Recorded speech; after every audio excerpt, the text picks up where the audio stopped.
হযবরল। সুকুমার রায়।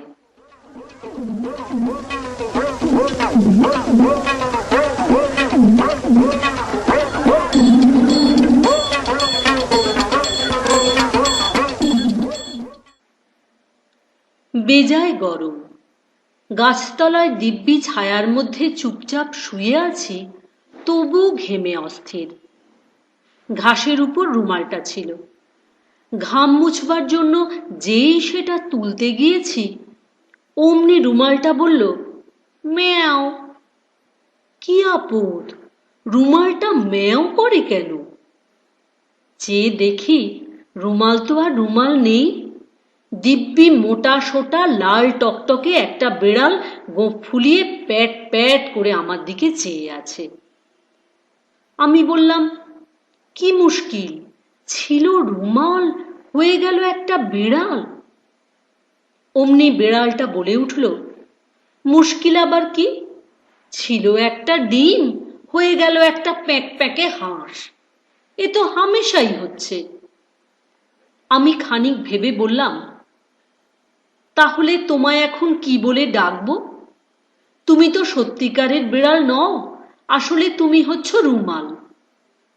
বেড়াল বলল, বেড়ালও বলতে পারো, রুমালও বলতে পারো, চন্দ্রবিন্দুও বলতে পারো। চন্দ্রবিন্দু কেন? শুনে বেড়ালটা, তাও জানো না, বলে এক চোখ বুজে ফ্যাচ ফ্যাচ করে বিশ্রী রকম হাসতে লাগলো। আমি ভারী অপ্রস্তুত হয়ে গেলাম। মনে হলো ওই চন্দ্রবিন্দুর কথাটা নিশ্চয় আমার বোঝা উচিত ছিল। তাই থতমত খেয়ে তাড়াতাড়ি বলে ফেললাম, ও হ্যাঁ হ্যাঁ, বুঝতে পেরেছি। বেড়ালটা খুশি হয়ে বলল, হ্যাঁ, এ তো বোঝাই যাচ্ছে, চন্দ্রবিন্দুর চ, বেড়ালের তালবস্য, রুমালের মা, হলো চশমা। কেমন হলো তো? আমি কিছুই বুঝতে পারলাম না, কিন্তু পাছে বেড়ালটা আবার সেই রকম বিশ্রী হেসে ওঠে, তাই সঙ্গে সঙ্গে হুম হুম করে গেলাম। তারপর বেড়ালটা খানিকক্ষণ আকাশের দিকে তাকিয়ে হঠাৎ বলে উঠল, গরম লাগে তো তিব্বত গেলেই পারো। আমি বললাম, বলা ভারী সহজ, কিন্তু বললেই তো আর যাওয়া যায় না। বিড়াল বলল, কেন, সে আর মুশকিল কি? আমি বললাম, কি করে যেতে হয় তুমি জানো? বিড়াল বলল, তার জানি নে, কলকাতা, ডায়মন্ড হারবার, রানাঘাট, তিব্বত, ব্যাস, সিধে রাস্তা, 1.25 ঘন্টার পথ, গেলেই হলো। আমি বললাম, তাহলে রাস্তাটা আমায় বাতলে দিতে পারো? শুনে বিড়ালটা হঠাৎ কেমন গম্ভীর হয়ে গেল। তারপর মাথা নেড়ে বলল, হুম, সে আমার কর্ম নয়। আমার গেছো দাদা যদি থাকতো, তাহলে সে ঠিক ঠিক বলতে পারত। আমি বললাম, গেছো দাদা কে? তিনি থাকেন কোথায়? বিড়াল বলল, গেছো দাদা আবার কোথায় থাকবে, গাছে থাকে। আমি বললাম, কোথায় গেলে তার সঙ্গে দেখা হয়? বিড়াল বলল, সে ভারী কঠিন। আমি বললাম, কি রকম? বিড়াল বলল, সে কিরকম জানো? মনে করো তুমি যাবে উলুবেড়ে তাঁর সঙ্গে দেখা করতে, তখন তিনি থাকবেন মতিহারি। যদি মতিহারি যাও, তাহলে শুনবে তিনি আছেন রামকৃষ্ণপুর। আবার সেখানে গেলে দেখবে তিনি গেছেন কাশিম বাজার। কিছুতেই দেখা হবার জো নেই। আমি বললাম, তাহলে তোমরা কি করে দেখা করো? বিড়াল বলল, সে অনেক হাঙ্গামা।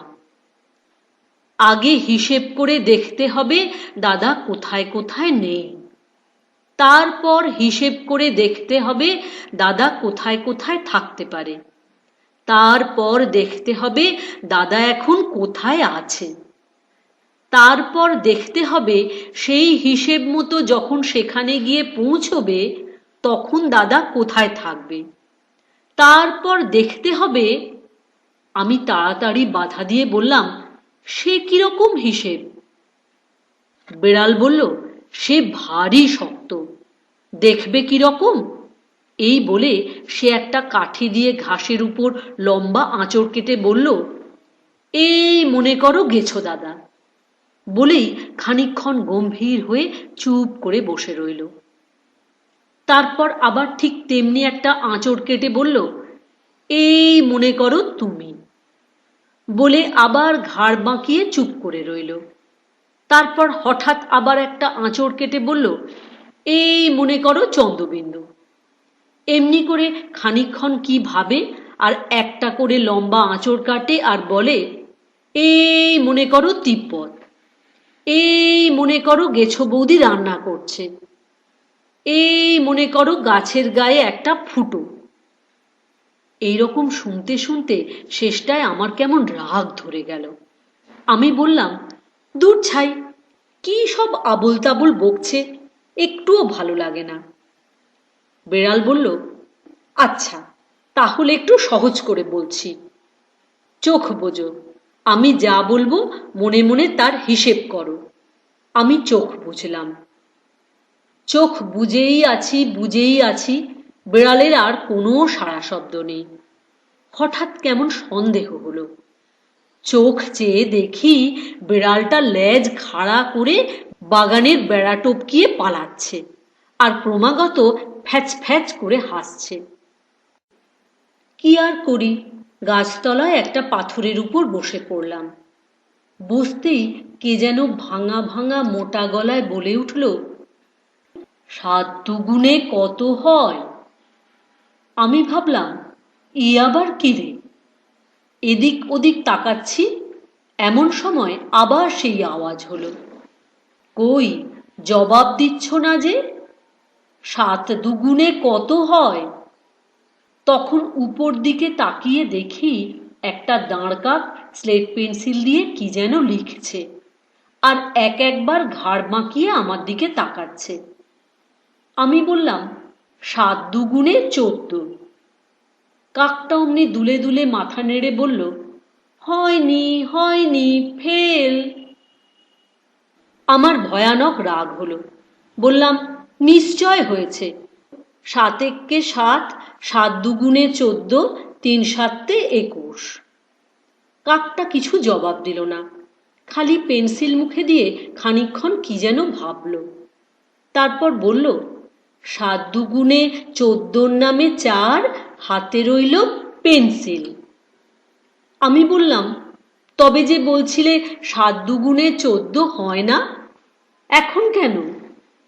কাক বলল, তুমি যখন বলেছিলে তখন পুরো 14 হয়নি, তখন ছিল 13 টাকা 14 আনা 3 পাই। আমি যদি ঠিক সময় বুঝে ধাঁ করে 14 লিখে না ফেলতাম তাহলে এতক্ষণে হয়ে যেত 14 টাকা 1 আনা 9 পাই। আমি বললাম, এমন আনাড়ি কথা তো কখনো শুনিনি। 7 দুগুণে যদি 14 হয় তা সে সব সময়ই 14, 1 ঘন্টা আগে হলেও যা, 10 দিন পরে হলেও তাই। কাকটা ভারী অবাক হয়ে বলল, তোমাদের দেশে সময়ের দাম নেই বুঝি? আমি বললাম, সময়ের দাম কিরকম? কাক বলল, এখানে কদিন থাকতে তাহলে বুঝতে। আমাদের বাজারে সময় এখন ভয়ানক মাগ্গি, এতটুকু বাজে খরচ করার জো নেই। এই তো কদিন খেটে খুঁটে চুরি চামারি করে খানিকটে সময় জমিয়েছিলাম, তাও তোমার সাথে তর্ক করতে অর্ধেক খরচ হয়ে গেল। বলে সে আবার হিসেব করতে লাগলো। আমি অপ্রস্তুত হয়ে বসে রইলাম। এমন সময় হঠাৎ গাছের একটা ফোকর থেকে কি যেন একটা সুরুত করে পিছলিয়ে মাটিতে নামলো। চেয়ে দেখি 1.5 হাত লম্বা একটা বুড়ো, তার পা পর্যন্ত সবুজ রঙের দাড়ি, হাতে একটা হুঁকো, তাতে কলকে টলকে কিচ্ছু নেই, আর মাথা ভরা টাক। টাকের উপর খড়ি দিয়ে কে যেন কি সব লিখেছে। বুড়ো এসেই খুব ব্যস্ত হয়ে হুঁকোতে দু একটা টান দিয়ে জিজ্ঞাসা করলো, কই, হিসেবটা হলো? কাক খানিক এদিক ওদিক তাকিয়ে বলল, এই হলো বলে। বুড়ো বলল, কি আশ্চর্য, 19 দিন পার হয়ে গেল, এখনো হিসেবটা হয়ে উঠল না। কাক 2-4 মিনিট খুব গম্ভীর হয়ে পেন্সিল চষল, তারপর জিজ্ঞাসা করল, কতদিন বললে? বুড়ো বলল, 19। কাক অমনি গলা উঁচিয়ে হেঁকে বলল, লাগ লাগ লাগ 20। বুড়ো বলল, 21। কাক বলল, 22। বুড়ো বলল, 23। কাক বলল, 23.5। ঠিক যেন নীলেম ডাকছে। ডাকতে ডাকতে কাকটা হঠাৎ আমার দিকে তাকিয়ে বলল, তুমি ডাকছো না যে? আমি বললাম, খামোকা ডাকতে যাব কেন? বুড়ো এতক্ষণ আমায় দেখেনি। হঠাৎ আমার আওয়াজ শুনেই সে বন বন করে 8-10 পা ঘুরে আমার দিকে ফিরে দাঁড়ালো। তারপর হুঁকোটাকে দূরবীনের মতো করে চোখের সামনে ধরে অনেকক্ষণ আমার দিকে তাকিয়ে রইল। তারপর পকেট থেকে কয়েকখানা রঙিন কাঁচ বার করে তাই দিয়ে আমায় বারবার দেখতে লাগলো। তারপর কোত্থেকে একটা পুরনো দর্জির ফিতে এনে সে আমার মাপ নিতে শুরু করলো, আর হাঁকতে লাগলো, খাড়াই 26 ইঞ্চি, হাতা 26 ইঞ্চি, আস্তিন 26 ইঞ্চি, গলা 26 ইঞ্চি। আমি ভয়ানক আপত্তি করে বললাম, এ হতেই পারে না, বুকের মাপও 26 ইঞ্চি, গলাও 26 ইঞ্চি, আমি কি শুয়োর? বুড়ো বলল, বিশ্বাস না হয় দেখো। দেখলাম ফিতের লেখা টেখা সব উঠে গিয়েছে, খালি 26 লেখাটা একটু পড়া যাচ্ছে। তাই বুড়ো যা কিছু মাপে সবই 26 ইঞ্চি হয়ে যায়। তারপর বুড়ো জিজ্ঞাসা করলো, ওজন কত? আমি বললাম, জানি না।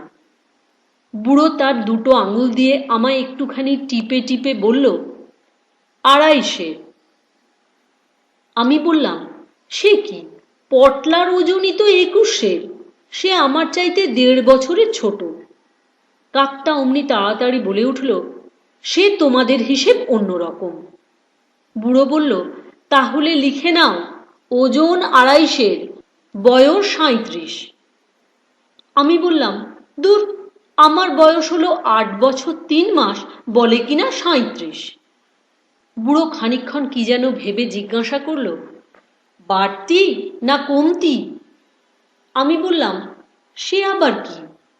বুড়ো বলল, বলি বয়সটা বাড়ছে না কমছে? আমি বললাম, বয়স আবার কমবে কি? বুড়ো বলল, তা নয়তো কেবলই বেড়ে চলবে নাকি? তাহলেই তো গেছি। কোন দিন দেখব বয়স বাড়তে বাড়তে একেবারে 60, 70, 80 বছর পার হয়ে গেছে, শেষটায় বুড়ো হয়ে মরি আর কি। আমি বললাম, 80 বছর বয়স হলে মানুষ বুড়ো হবে না? বুড়ো বলল, তোমার যেমন বুদ্ধি, 80 বছর বয়স হবে কেন? 40 বছর হলেই আমরা বয়স ঘুরিয়ে দিই, তখন আর 41, 42 হয় না, 39, 38, 37 করে বয়স নামতে থাকে। এমনি করে যখন 10 পর্যন্ত নামে তখন আবার বয়স বাড়তে দেওয়া হয়। আমার বয়স তো কত উঠলো নামলো আবার উঠলো, এখন আমার বয়স হয়েছে 13। শুনে আমার ভয়ানক হাসি পেল। কাক বলল, তোমরা একটু আস্তে আস্তে কথা কও, আমার হিসেবটা চটপট সেরে নিই। বুড়ো অমনি চট করে আমার পাশে এসে ঠ্যাং ঝুলিয়ে বসে ফিসফিস করে বলতে লাগলো, একটি চমৎকার গল্প বলবো, দাঁড়া একটু ভেবে নি। এই বলে তার হুঁকো দিয়ে টেকো মাথা চুলকাতে চুলকাতে চোখ বুজে ভাবতে লাগলো।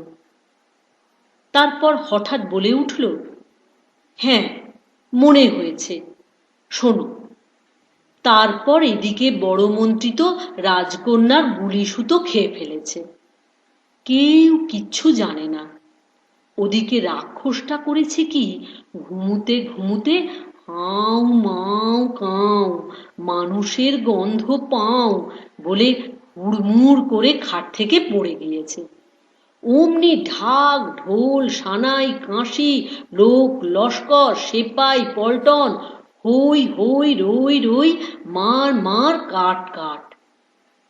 এর মধ্যে হঠাৎ রাজা বলে উঠলেন, পক্ষীরাজ যদি হবে তো ন্যাজ নেই কেন? শুনে পাত্র মিত্র ডাক্তার মোক্তার আক্কেল মক্কেল সবাই বললে, ভালো কথা, ন্যাজ কি হলো?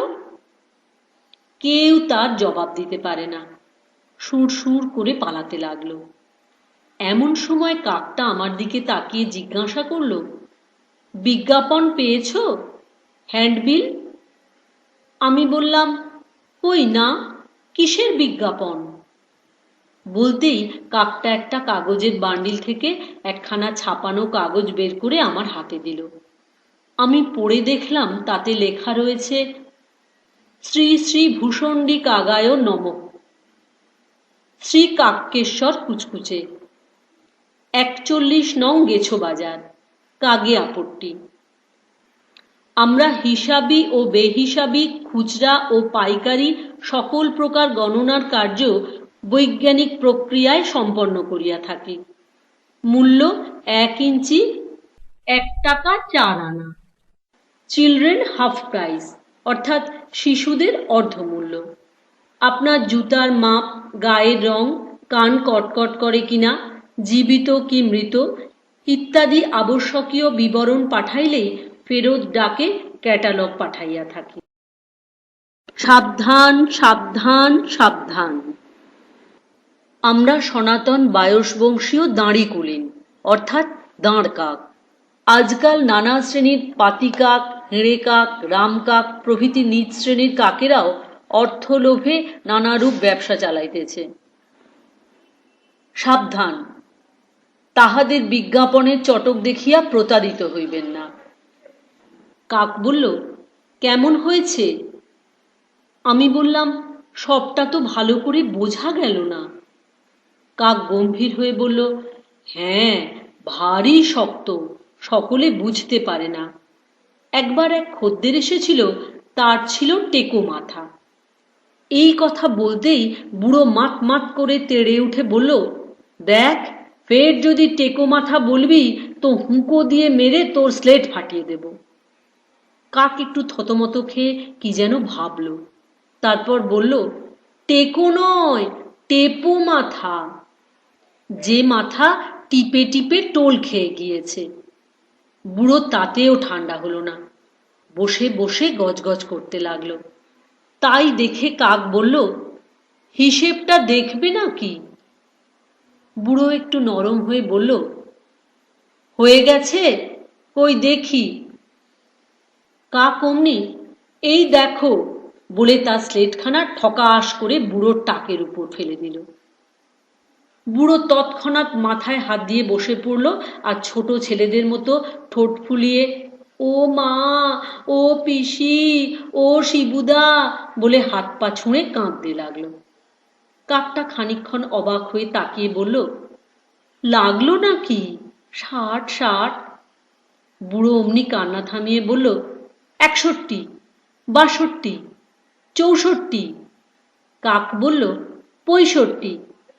আমি দেখলাম আবার বুঝি ডাকাডাকি শুরু হয়, তাই তাড়াতাড়ি বলে উঠলাম, কই, হিসেবটা তো দেখলে না? বুড়ো বলল, হ্যাঁ হ্যাঁ, তাই তো, কি হিসেব হলো পড়ো দেখি। আমি স্লেটখানা তুলে দেখলাম খুঁদে খুঁদে অক্ষরে লেখা রয়েছে, ইয়াদি কীর্দ অত্র কাকালতনামা লিখিতম, শ্রী কাক্যেশ্বর কুচকুচে কার্জন চাগে, ইমারত খেসারত দলিল দস্তাবেজ, তস্য ওয়ারিশানগণ মালিক দখলিকা সত্ত্বে অত্র নায়েব সেরেস্তায় দস্ত বদস্ত কায়েম মুকররি পত্তনি পাট্টা অথবা কাওলা কবুলিয়ত। সত্যতায় কি বিনা সত্যতায় মুনসিফি আদালতে কিংবা দায়রায় সোপর্দ আসামি ফরিয়াদি সাক্ষী সাবুত গয়রহ মোকদ্দমা দায়ের, কিংবা আপোষ মকমল ডিক্রি জারি নিলাম ইস্তাহার ইত্যাদি সর্বপ্রকার কর্তব্য বিধায়। আমার পড়া শেষ না হতেই বুড়ো বলে উঠল, এসব কি লিখেছ আবোল তাবোল? কাক বলল, ওসব লিখতে হয়, তা না হলে আদালতে টিকবে কেন? ঠিক চৌকস মতো কাজ করতে হলে গোড়ায় এসব বলে নিতে হয়। বুড়ো বলল, তা বেশ করেছ, কিন্তু আসল হিসেবটা কি হলো তা তো বললে না। কাক বলল, হ্যাঁ তাও তো বলা হয়েছে, ওহে শেষ দিকটা পড়ো তো। আমি দেখলাম শেষের দিকে মোটা মোটা অক্ষরে লেখা রয়েছে, 7 দুগুণে 14, বয়স 26 ইঞ্চি, জমা 2 সের, খরচ 37 বছর। কাক বলল, দেখেই বোঝা যাচ্ছে অঙ্কটা এলসিএমও নয়, জিসিএমও নয়, সুতরাং হয় এটা ত্রৈরাশিকের অঙ্ক, না হয় ভগ্নাংশ। পরীক্ষা করে দেখলাম 2.5 সেরটা হচ্ছে ভগ্নাংশ, তাহলে বাকি 3টে হলো ত্রৈরাশিক। এখন আমার জানা দরকার তোমরা ত্রৈরাশিকে চাও না ভগ্নাংশ চাও। বুড়ো বলল, আচ্ছা দাঁড়াও, তাহলে একবার জিজ্ঞাসা করে নিই। এই বলে সে নিচু হয়ে গাছের গোড়ায় মুখ ঠেকিয়ে ডাকতে লাগলো, ওরে বুধো, বুধো রে। খানিক পরে মনে হলো কে যেন গাছের ভিতর থেকে রেগে বলে উঠল, কেন ডাকছিস? বুড়ো বলল, কাকেশ্বর কি বলছে শোন। আবার সেই রকম আওয়াজ হলো, কি বলছে? বুড়ো বলল, বলছে ত্রৈরাশিক না ভগ্নাংশ। তেড়ে উত্তর দিল, কাকে বলছে ভগ্নাংশ, তোকে না আমাকে? বুড়ো বলল, তা নয়, বলছে হিসেবটা ভগ্নাংশ চাস না ত্রৈরাশিক? একটুক্ষণ পরে জবাব শোনা গেল, আচ্ছা ত্রৈরাশিকই দিতে বলো। বুড়ো গম্ভীরভাবে খানিকক্ষণ দাড়ি হাতড়ালো, তারপর মাথা নেড়ে বলল, বুধোটা যেমন বুদ্ধি, ত্রৈরাশিক দিতে বলবে কেন? ভগ্নাংশটা খারাপ হলো কিসে? না হে কাকেশ্বর, তুমি ভগ্নাংশই দাও। কাক বলল, তাহলে 2.5 সেরের গোটা সের দুটো বাদ গেলে রইল ভগ্নাংশ 8 সের। 8 সের হিসেবে দাম পড়ে খাঁটি হলে 2 টাকা 14 আনা, আর জল মেশানো থাকলে 6 পয়সা। বুড়ো বলল, আমি যখন কাঁদছিলাম তখন 3 ফোঁটা জল হিসেবের মধ্যে পড়েছিল। এই নাও তোমার স্লেট, এই নাও পয়সা 6টা। পয়সা পেয়ে কাকের মহা ফুর্তি, সে টাকডুমাডুম বলে স্লেট বাজিয়ে নাচতে লাগলো। বুড়ো অমনি আবার তেড়ে উঠল, ফের টাক টাক বলছিস, দাঁড়া। ওরে বুধো, বুধো রে, শিগগির আয়, আবার টাক বলছে। বলতে না বলতেই গাছের ফোকর থেকে মস্ত একটা পোঁটলা মতন কি যেন হুড়মুড় করে মাটিতে গড়িয়ে পড়ল। চেয়ে দেখলাম একটা বুড়ো লোক একটা প্রকাণ্ড বোঁচকার নিচে চাপা পড়ে ব্যস্ত হয়ে হাত পা ছুঁড়ছে। বুড়োটা দেখতে অবিকল ওই হুঁকোওয়ালা বুড়োর মতো। হুঁকোওয়ালা কোথায় তাকে টেনে তুলবে, না সে নিজেই পোঁটলার উপর চড়ে বসে, ওঠ বলছি, শিগগির ওঠ বলে ধাঁই ধাঁই করে তাকে হুঁকো দিয়ে মারতে লাগলো। কাক আমার দিকে চোখ পাকিয়ে বলল, ব্যাপারটা বুঝতে পারছো না? উধোর বোঝা বুধোর ঘাড়ে, এর বোঝা ওর ঘাড়ে চাপিয়ে দিয়েছে, এখন ও আর বোঝা ছাড়তে চাইবে কেন? এই নিয়ে রোজ মারামারি হয়। এই কথা বলতে বলতেই চেয়ে দেখি বুধো তার পোঁটলা শুদ্ধ উঠে দাঁড়িয়েছে। দাঁড়িয়েই সে পোঁটলা উঁচিয়ে দাঁত কড়মড় করে বলল, তবে রে স্টুপিড বুধো। উধো আস্তিন গুটিয়ে হুঁকো বাগিয়ে হুঙ্কার দিয়ে উঠল, তবে রে লক্ষ্মী ছাড়া বুধো। কাক বলল, লেগে যা লেগে যা, নারদ নারদ। অমনি ঝটাপট খটাখট দমাদম ধপাধপ মুহূর্তের মধ্যেই চেয়ে দেখি উধো চিৎপাত হয়ে শুয়ে হাঁপাচ্ছে, আর বুধো ছটফট করে টাকে হাত বুলোচ্ছে। বুধো কান্না শুরু করলো, ওরে ভাই উধো রে, তুই এখন কোথায় গেলি রে? উধো কাঁদতে লাগলো, ওরে হায় হায়, আমাদের বুধোর কি হলো রে? তারপর দুজনে উঠে খুব খানিক গলা জড়িয়ে কেঁদে আর খুব খানিক কোলাকুলি করে দিব্যি খোশ মেজাজে গাছের ফোকরের মধ্যে ঢুকে পড়ল। তাই দেখে কাকটাও তার দোকানপাট বন্ধ করে কোথায় যেন চলে গেল। আমি ভাবছি এই বেলা পথ খুঁজে বাড়ি ফেরা যাক, এমন সময় শুনি পাশেই একটা ঝোপের মধ্যে কিরকম শব্দ হচ্ছে, যেন কেউ হাসতে হাসতে আর কিছুতেই হাসি সামলাতে পারছে না। উঁকি মেরে দেখি একটা জন্তু, মানুষ না বাঁদর, পেঁচা না ভূত ঠিক বোঝা যাচ্ছে না। খালি হাত পা ছুঁড়ে হাসছে আর বলছে, এই গেল গেল, নাড়ি ভুঁড়ি সব ফেটে গেল। হঠাৎ আমায় দেখে সে একটু দম পেয়ে উঠে বলল, ভাগ্যিস তুমি এসে পড়লে, তা না হলে আরেকটু হলেই হাসতে হাসতে পেট ফেটে যাচ্ছিল। আমি বললাম, তুমি এমন সাংঘাতিক রকম হাসছো কেন? জন্তুটা বলল, কেন হাসছি শুনবে? মনে করো পৃথিবীটা যদি চ্যাপ্টা হতো আর সব জল গড়িয়ে ডাঙায় এসে পড়তো, আর ডাঙার মাটি সব ঘুলিয়ে প্যাচ প্যাচে কাদা হয়ে যেত, আর লোকগুলো সব তার মধ্যে ধপাধপ আছাড় খেয়ে পড়তো, তাহলে হো হো হো হো। এই বলে সে আবার হাসতে হাসতে লুটিয়ে পড়ল। আমি বললাম, কি আশ্চর্য, এর জন্য তুমি এত ভয়ানক করে হাসছো? সে আবার হাসি থামিয়ে বলল, না না, শুধু এর জন্য নয়। মনে করো একজন লোক আসছে, তার এক হাতে কুলপি বরফ আর এক হাতে সাজি মাটি, আর লোকটা কুলপি খেতে গিয়ে ভুল করে সাজি মাটি খেয়ে ফেলেছে। হো হো হো হো, হা হা হা হা। আবার হাসির পালা। আমি বললাম, কেন তুমি এইসব অসম্ভব কথা ভেবে খামোকা হেসে হেসে কষ্ট পাচ্ছ? সে বলল, না না, সব কি আর অসম্ভব? মনে করো একজন লোক টিকটিকি পোষে, রোজ তাদের নাইয়ে খাইয়ে শুকোতে দেয়। একদিন একটা রাম ছাগল এসে সব টিকটিকি খেয়ে ফেলেছে। হো হো হো হো। জন্তুটার রকম সকম দেখে আমার ভারী অদ্ভুত লাগলো। আমি জিজ্ঞাসা করলাম, তুমি কে? তোমার নাম কি? সে খানিকক্ষণ ভেবে বলল, আমার নাম হিজি বীজ বীজ। আমার নাম হিজি বীজ বীজ, আমার ভাইয়ের নাম হিজি বীজ বীজ, আমার বাবার নাম হিজি বীজ বীজ, আমার পিসের নাম হিজি বীজ বীজ। আমি বললাম, তার চেয়ে সোজা বললেই হয়, তোমার গোষ্ঠী শুদ্ধ সবাই হিজি বীজ বীজ। সে আবার খানিক ভেবে বলল, তা তো নয়।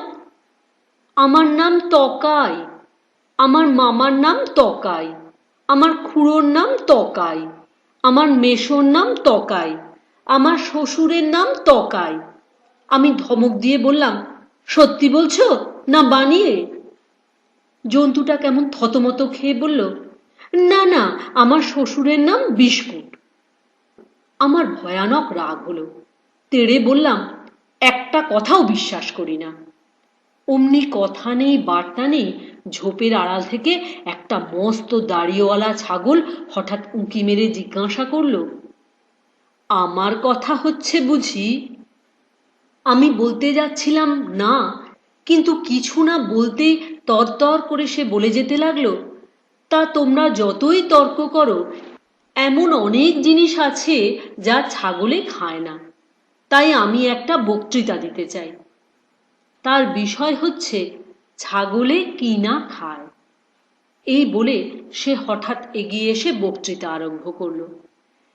হে বালকবৃন্দ ও স্নেহের হিজি বীজ বীজ, আমার গলায় ঝোলানো সার্টিফিকেট দেখে তোমরা বুঝতে পারছো যে আমার নাম শ্রী ব্যাকরণ সিং, বিএ খাদ্য বিশারদ।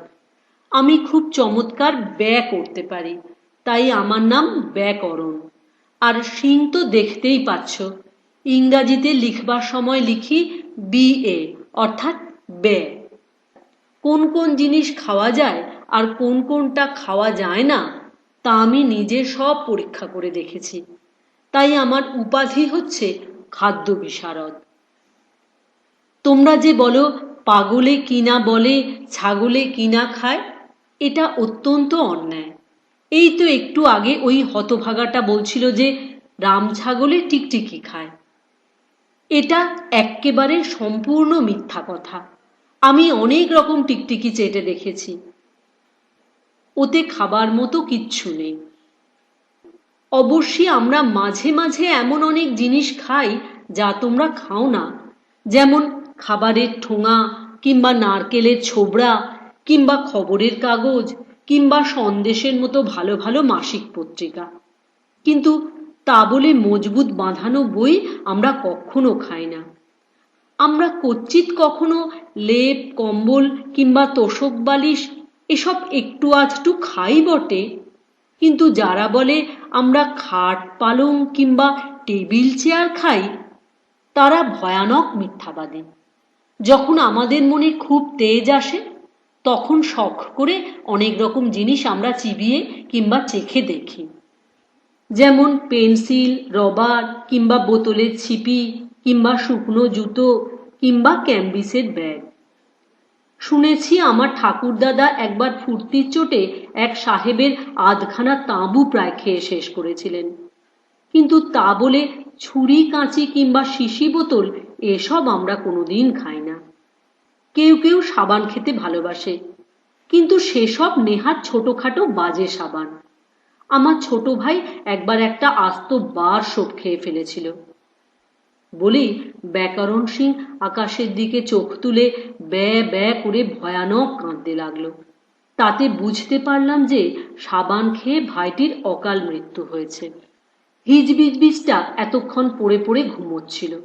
হঠাৎ ছাগলটার বিকট কান্না শুনে সে হাউ মাউ করে ধর্মড়িয়ে উঠে বিষম টিসম খেয়ে একেবারে অস্থির।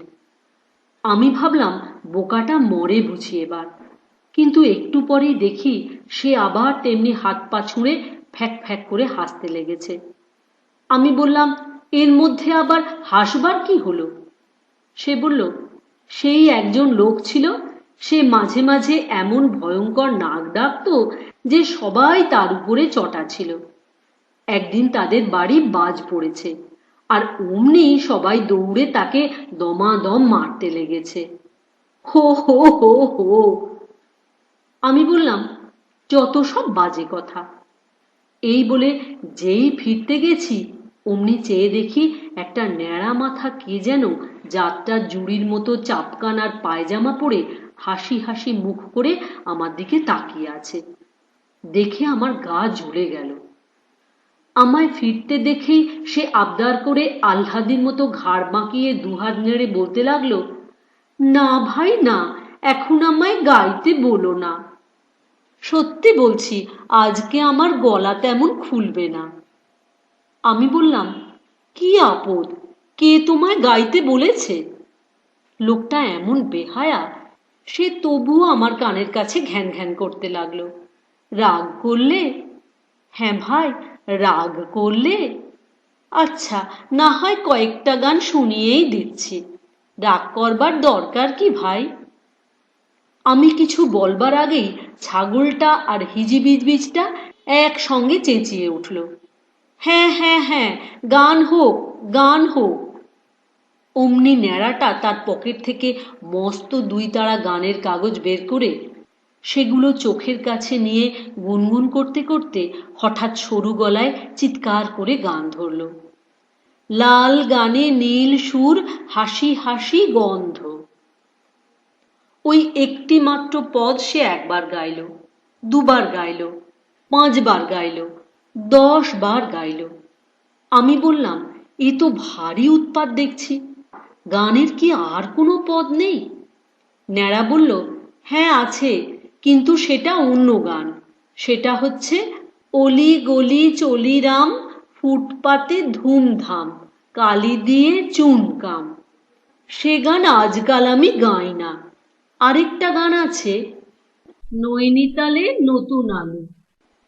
সেটা খুব নরম সুরে গাইতে হয়, সেটাও আজকাল গাইতে পারি না। আজকাল যেটা গাই সেটা হচ্ছে শিখি পাখার গান। এই বলেই সে গান ধরল, মিশি মাখা শিখি পাখা আকাশের কানে কানে, শিশি বোতল ছিপি ঢাকা সরু সরু গানে গানে, আলা ভোলা বাঁকা আলো আধো আধো কত দূরে, সরু মোটা সাদা কালো ছল ছল ছায়া সুরে। আমি বললাম, এ আবার গান হলো নাকি? এর তো মাথা মুন্ডু কোনো মানেই হয় না। হিজি বিজবিজ বলল, হ্যাঁ, গানটা ভারী শক্ত। ছাগল বলল, শক্ত আবার কোথায়? ওই শিশি বোতলের জায়গাটা একটু শক্ত ঠেকল, তাছাড়া তো শক্ত কিছু পেলাম না। ন্যাড়াটা খুব অভিমান করে বলল, তা তোমরা সহজ গান শুনতে চাও তো সে কথা বললেই হয়, অত কথা শোনাবার দরকার কি? আমি কি আর সহজ গান গাইতে পারি না? এই বলে সে গান ধরল, বাদুড় বলে, ওরে ও ভাই সজারু, আজকে রাতে দেখবে একটা মজারু। আমি বললাম, মজারু বলে কোনো কথা হয় না। ন্যাড়া বলল, কেন হবে না? আলবাত হয়, সজারু কাঙারু দেবদারু সব হতে পারে, মজারু কেন হবে না? ছাগল বলল, ততক্ষণ গানটা চলুক না, হয় কি না হয় পরে দেখা যাবে। অমনি আবার গান শুরু হলো। বাদুড় বলে, ওরে ভাই সজারু, আজকে রাতে দেখবে একটা মজারু, আজকে হেথায় চামচিকে আর পেঁচারা, আসবে সবাই, মরবে ইঁদুর বেচারা, কাঁপবে ভয়ে ব্যাঙগুলো আর ব্যাঙাচি, ঘামতে ঘামতে ফুটবে তাদের ঘামাচি, ছুটবে ছুঁচো লাগবে দাঁতে কপাটি, দেখবে তখন ছিম্বি ছেঙা চপাটি। আমি আপত্তি করতে যাচ্ছিলাম, কিন্তু সামলে গেলাম। গান চলতে লাগলো। সজারু কয় ঝোপের মাঝে এখনই, গিন্নি আমার ঘুম দিয়েছেন দেখুনি, জেনে রাখুন পেঁচা আর পেঁচানি, ভাঙলে সে ঘুম শুনে তাদের চেঁচানি, খ্যাংরা খোঁচা করব তাদের খুঁচিয়ে। এই কথাটা বলবে তুমি বুঝিয়ে। বাদুড় বলে, পেঁচার কুটুম কুটুমি, মানবে না কেউ তোমার এসব ঘুঁতুমি, ঘুমোয় কি কেউ এমন ভূষো আধারে, গিন্নি তোমার হোঁতলা এবং হাঁদাড়ে, তুমিও দাদা হচ্ছ ক্রমে খ্যাপাটে, চিমনি চাটা ভোঁপসা মুখ ভাঁপাটে। গানটা আরো চলতো কিনা জানি না, কিন্তু এই পর্যন্ত হতেই একটা গোলমাল শোনা গেল। তাকিয়ে দেখি আমার আশেপাশে চারদিকে ভিড় জমে গিয়েছে। একটা সজারু এগিয়ে এসে ফোঁত ফোঁত করে কাঁদছে, আর একটা সামলা পরা কুমির মস্ত একটা বই দিয়ে আস্তে আস্তে তার পিঠ থাবড়াচ্ছে আর ফিসফিস করে বলছে, কেঁদো না কেঁদো না, সব ঠিক করে দিচ্ছি। হঠাৎ একটা তকমা আটা পাগড়ি বাঁধা কোলাব্যাং রুল উঁচিয়ে চিৎকার করে বলে উঠল, মানহানির মকদ্দমা। অমনি কোত্থেকে একটা কালো ঝোল্লা পরা হুতম প্যাঁচা এসে সকলের সামনে একটা উঁচু পাথরের ওপর বসেই চোখ বুজে ঢুলতে লাগলো, আর একটা মস্ত ছুঁচো একটা বিশ্রী নোংরা হাত পাখা দিয়ে তাকে বাতাস করতে লাগলো। পেঁচা একবার ঘোলা ঘোলা চোখ করে চারদিক তাকিয়েই তক্ষুনি আবার চোখ বুজে বলল, নালিশ বাতলাও। বলতেই কুমিরটা অনেক কষ্টে কাঁদো কাঁদো মুখ করে চোখের মধ্যে নখ দিয়ে খিমচিয়ে 5-6 ফোঁটা জল বার করে ফেলল। তারপর সর্দি বসা মোটা গলায় বলতে লাগলো, ধর্মাবতার হুজুর, এটা মানহানির মকদ্দমা, সুতরাং প্রথমেই বুঝতে হবে মান কাকে বলে। মান মানে কচু। কচু অতি উপাদেয় জিনিস। কচু অনেক প্রকার, যথা মান কচু, ওল কচু, কান্দা কচু, মুখী কচু, পানি কচু, শঙ্খ কচু ইত্যাদি। কচু গাছের মূলকে কচু বলে। সুতরাং বিষয়টার একেবারে মূল পর্যন্ত যাওয়া দরকার। এইটুকু বলতেই একটা শেয়াল সামলা মাথায় তড়াক করে লাফিয়ে উঠে বলল, হুজুর, কচু অতি অসার জিনিস। কচু খেলে গলা কুটকুট করে। কচু পোড়া খাও বললে মানুষ চটে যায়। কচু খায় কারা? কচু খায় শুয়োর আর সজারু। ওয়াক্থু। সজারুটা আবার ফ্যাঁত ফ্যাঁত করে কাঁদতে যাচ্ছিল, কিন্তু কুমির সেই প্রকাণ্ড বই দিয়ে তার মাথায় একটা থাবড়া মেরে জিজ্ঞাসা করল, দলিলপত্র সাক্ষী সাবুত কিছু আছে? সজারু নেড়ার দিকে তাকিয়ে বলল, ওই তো ওর হাতে সব দলিল রয়েছে। বলতেই কুমিরটা ন্যাড়ার কাছ থেকে একতাড়া গানের কাগজ কেড়ে নিয়ে হঠাৎ এক জায়গা থেকে পড়তে লাগলো। একের পিঠে দুই, চৌকি পেতে শুই, পোটলা বেঁধে থুই, গোলাপ চাঁপা জুঁই, ইলিশ মাগুর রুই, হিংচে পালং পুঁই, শান বাঁধানো ভুঁই, গোবর জলে ধুই, কাঁদিস কেন তুই? সজারু বলল, আহা, ওটা কেন? ওটা তো নয়। কুমির বলল, তাই নাকি? আচ্ছা দাঁড়াও। এই বলে সে আবার একখানা কাগজ নিয়ে পড়তে লাগলো। চাঁদনি রাতের পেতনি পিসি সজনে তলায় খোঁজ না রে, থ্যাতলা মাথা হ্যাংলা শেথা হাড় কচাকচ ভোজ মারে, চালতা গাছে আলতা পরা নাক ঝুলানো শাকচুনি, মাকড়ি নেড়ে হাঁকড়ে বলে, আমায় তো কেউ ডাকছনি, মুন্ডু ঝোলা উল্টো বুড়ি ঝুলছে দেখো চুল খুলে, বলছে দুলে মিনসেগুলোর মাংস খাবো তুল তুলে। সজারু বলল, দূর ছাই, কি যে পড়ছে তার নেই ঠিক। কুমির বলল, তাহলে কোনটা? এইটা? দই দম্বল, টেকো অম্বল, কাঁথা কম্বল, করে সম্বল, বোকা ভম্বল, এটাও নয়? আচ্ছা তাহলে দাঁড়াও দেখছি। নিঝুম নিশুতি রাতে একা শুয়ে তেতলাতে, খালি খালি খিদে পায় কেন রে? কি বললে? ওসব নয়? তোমার গিন্নির নামে কবিতা? তা সে কথা আগে বললেই হতো। এই তো, রামভজনের গিন্নিটা বাপরে যেন সিংহিটা, বাসন নাড়ে ঝনার ঝন, কাপড় কাচে দমাদ্দম। এটাও মিলছে না? তাহলে নিশ্চয় এটা।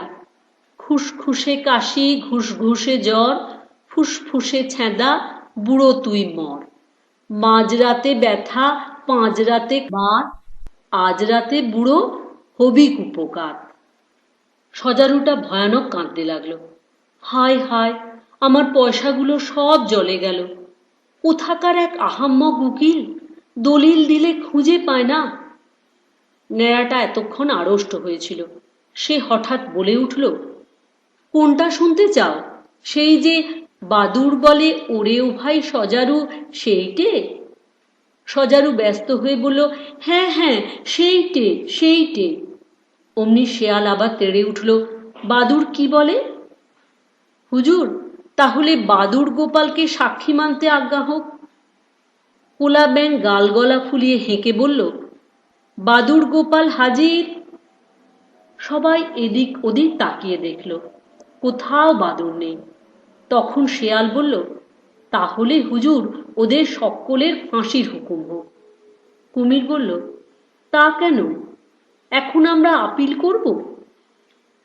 পেঁচা চোখ বুজে বলল, আপিল চলুক, সাক্ষী আনো। কুমির এদিক ওদিক তাকিয়ে হিজি বিজবিজকে জিজ্ঞাসা করল, সাক্ষী দিবি? 4 আনা পয়সা পাবি। পয়সার নামে হিজি বিজবিজ তড়াক করে সাক্ষী দিতে উঠেই ফ্যাক ফ্যাক করে হেসে ফেলল। শেয়াল বলল, হাসছ কেন? হিজি বিজবিজ বলল, একজনকে শিখিয়ে দিয়েছিল তুই সাক্ষী দিবি যে বইটা সবুজ রঙের মলাট, কানের কাছে নীল চামড়া আর মাথার উপর লাল কালির ছাপ। উকিল যেই তাকে জিজ্ঞাসা করেছে, তুমি আসামিকে চেনো?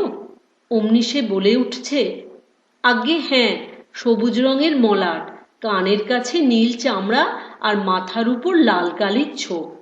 হো হো হো হো। শেয়াল জিজ্ঞাসা করল, তুমি সজারুকে চেনো? হিজি বিজবিজ বলল, হ্যাঁ, সজারু চিনি, কুমির চিনি, সব চিনি।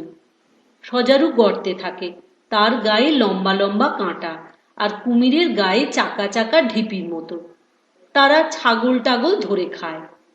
বলতেই ব্যাকরণ সিং ব্যয় ব্যয় করে ভয়ানক কেঁদে উঠল। আমি বললাম, আবার কি হলো? ছাগল বলল, আমার সেজো মামার আধখানা কুমির খেয়েছিল, তাই বাকি আধখানা মরে গেল।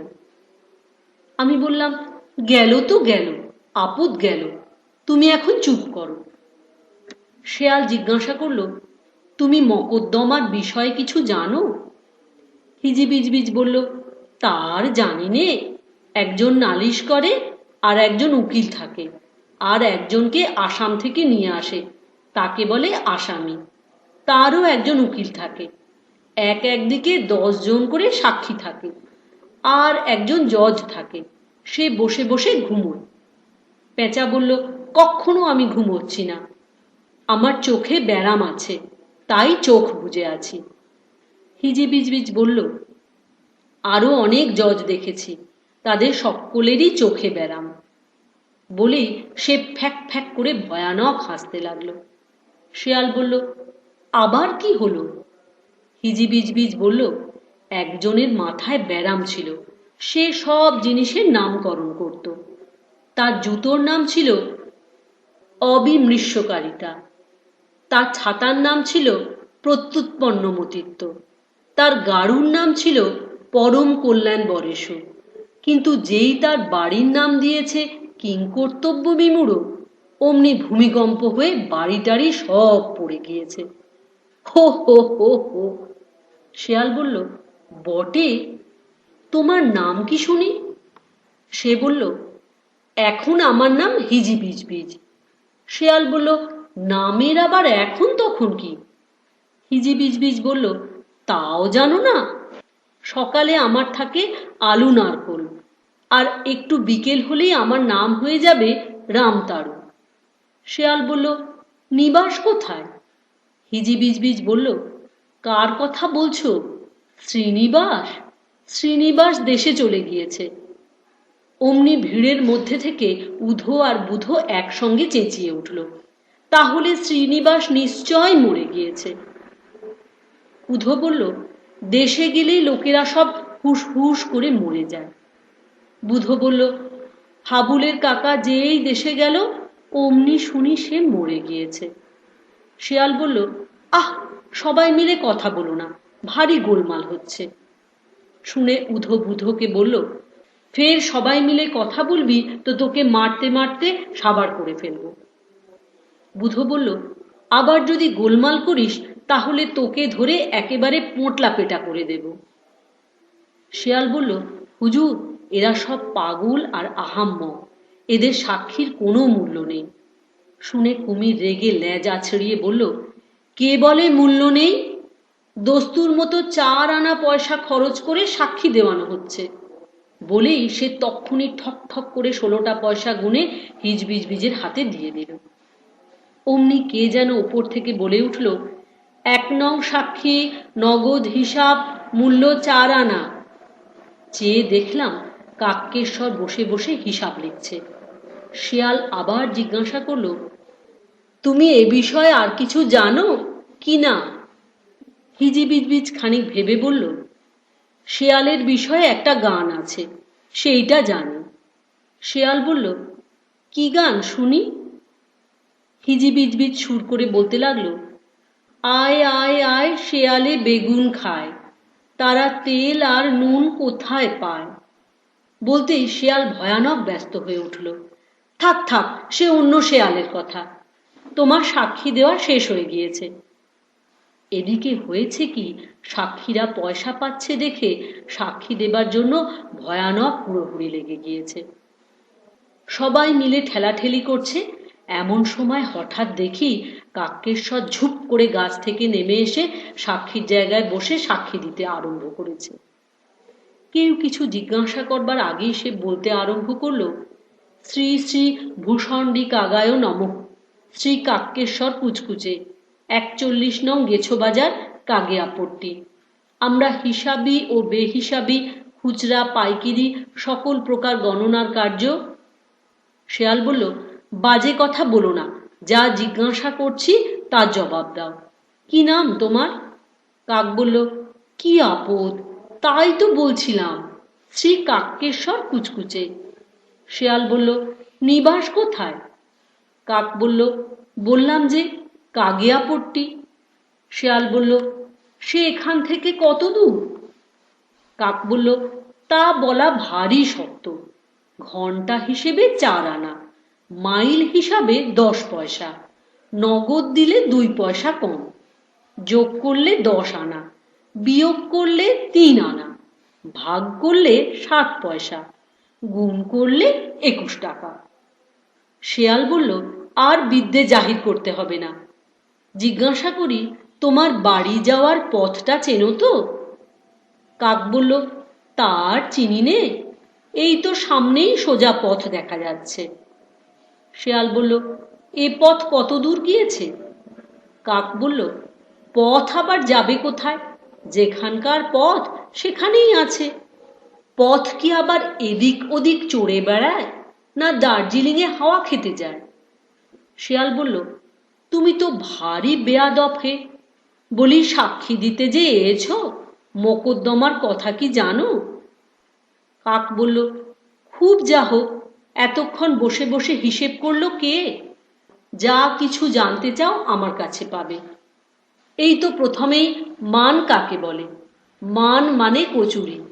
কচুরি 4 প্রকার: হিঙে কচুরি, খাস্তা কচুরি, নিমকি আর জিরে গজা। খেলে কি হয়?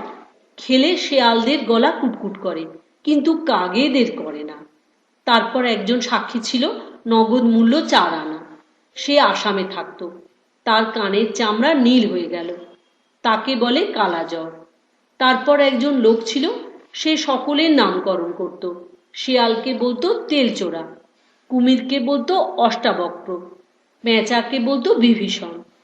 বলতেই বিচার সভায় একটা ভয়ানক গোলমাল বেঁধে গেল। কুমির হঠাৎ ক্ষেপে গিয়ে টপ করে কোলা ব্যাঙকে খেয়ে ফেলল। তাই দেখে ছুঁচোটা কিচ কিচ কিচ কিচ করে ভয়ানক চেঁচাতে লাগলো। শেয়াল একটা ছাতা নিয়ে হুস হুস করে কাকেশ্বরকে তাড়াতে লাগলো। পেঁচা গম্ভীর হয়ে বলল, সবাই চুপ করো, আমি মোকদ্দমার রায় দেব। এই বলেই কানে কলম দেওয়া খরগোশকে হুকুম করল, যা বলছি লিখে নাও। মানহানির মকদ্দমা, 24 নম্বর, ফরিয়াদি সজারু, আসামি। দাঁড়া, আসামি কই? তখন সবাই বলল, ওই যা, আসামি তো কেউ নেই। তাড়াতাড়ি ভুলিয়ে ভালিয়ে ন্যাড়াকে আসামি দাঁড় করানো হলো। ন্যাড়াটা বোকা, সে ভাবল আসামিরাও বুঝি পয়সা পাবে, তাই সে কোনো আপত্তি করল না। হুকুম হলো, ন্যাড়া 3 মাস জেল আর 7 দিনের ফাঁসি। আমি সবে ভাবছি এরকম অন্যায় বিচারের বিরুদ্ধে আপত্তি করা উচিত, এমন সময় ছাগলটা হঠাৎ ব্যাকরণ সিং বলে পিছন থেকে তেড়ে এসে আমায় এক ঢু মারল। তারপরই আমার কান কামড়ে দিল। অমনি চারিদিকে কিরকম সব ঘুলিয়ে যেতে লাগলো। ছাগলটার মুখটা ক্রমে বদলিয়ে শেষটায় ঠিক মেজমামার মতো হয়ে গেল। তখন ঠাউর করে দেখলাম মেজমামা আমার কান ধরে বলছেন, ব্যাকরণ শিখবার নাম করে পড়ে পড়ে ঘুমোনো হচ্ছে। আমি তো অবাক। প্রথমে ভাবলাম বুঝি এতক্ষণ স্বপ্ন দেখছিলাম, কিন্তু তোমরা বললে বিশ্বাস করবে না। আমার রুমালটা খুঁজতে গিয়ে দেখি কোথাও রুমালটা নেই, আর একটা বিড়াল বেড়ার উপর বসে বসে গোঁফে তা দিচ্ছিল। হঠাৎ আমায় দেখতে পেয়ে খচমচ করে নেমে পালিয়ে গেল। আর ঠিক সেই সময়ে বাগানের পিছন থেকে একটা ছাগল ব্যা করে ডেকে উঠল। আমি বড় মামার কাছে এসব কথা বলেছিলাম, কিন্তু বড় মামা বললেন, যা যা, কতগুলো বাজে স্বপ্ন দেখে তাই নিয়ে গল্প করতে এসেছে। মানুষের বয়স হয়ে গেলে এমন হুঁতকা হয়ে যায়, কিছুতেই কোনো কথা বিশ্বাস করতে চায় না। তোমাদের কিনা এখনো বেশি বয়স হয়নি, তাই তোমাদের কাছে ভরসা করে এসব কথা বললাম।